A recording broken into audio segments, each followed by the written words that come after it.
In this section of the exercise, we will be filling out a status attribute with analysis and then data. In the previous video, I mentioned that we were going to be using the RPM and valve attributes along with the failure status to calculate when a mixer is running, and we'll be storing that in the equipment status attribute I'm now selected on. So let's look and see at the RPM and valve attributes and see what they look like. So go ahead and select on RPM, and while holding Control down, select on valve as well, and then right-click to see a trend. What we're looking for here are times when the RPM is positive and the valve is open. So you can see here that the RPM is in blue. We'll be looking for that to be on, and we'll also be looking for the valve position in red to be 1 or open.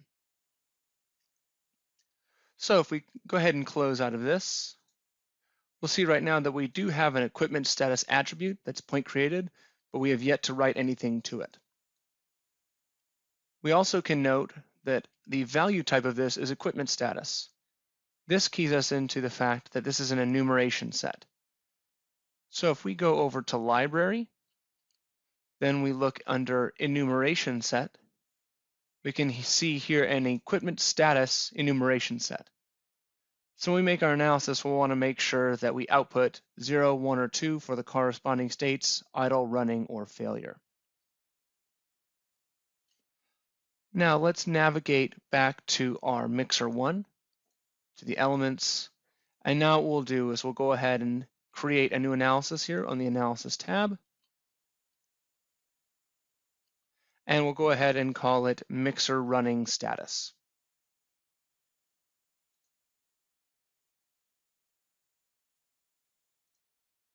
Once we have named our analysis, let's go down, click next to Variable 1. So here we're going to be writing our expression for the status. We can change the variable 1 name to status, and then write our expression. We'll say in this case, if failure status equals 1, then we'll put out 2. So if the failure is status is failure, then we'll put out, like we saw in our enumeration set, a failure state. We'll then go else if, and we'll look for RPM above 0 and the valve equaling 1. Then we'll say that it is in fact running, and otherwise everything else will be considered idle.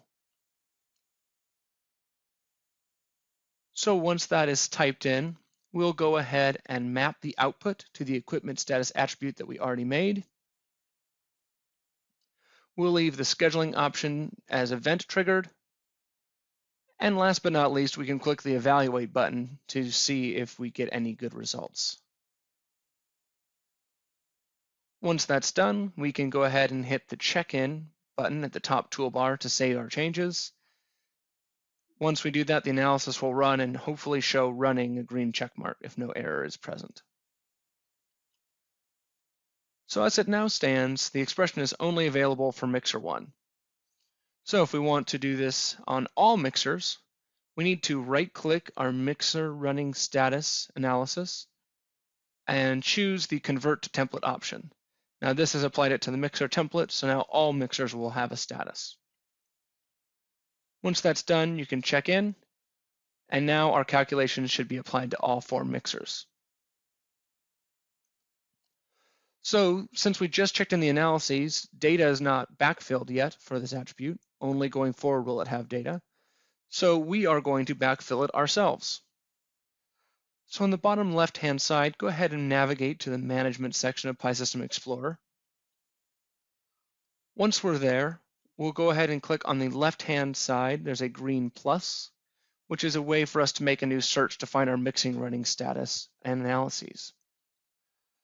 So once we do that, we'll look for the name equal to mixer running status.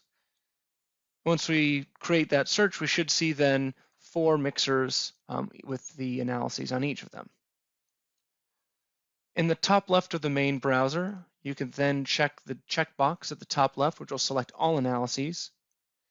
Then on the right, under Operations, you can click to backfill and recalculate the analyses. Since we're working on virtual machines, data will only be running since the machines were started up. So only backfill the start, basically input the first day you started the VM or the first day you started this course, and then the end will be star in order to now. Once that's done, you can go ahead and click the Q button and wait for the analyses to finish backfilling.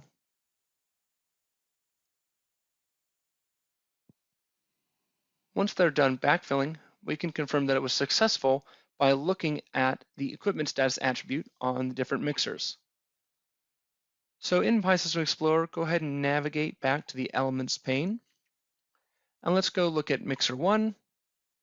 And let's look at the equipment status attribute. We can quickly see if it has data by right-clicking it and selecting Trend. And we should see data for further back than just now when we created the analysis. In this section of the exercise, we were able to populate the equipment status by calculating when the equipment was running, in failure, or idle using AF Analytics. In the next section, we'll be using this status attribute to calculate some runtime attributes for our mixers.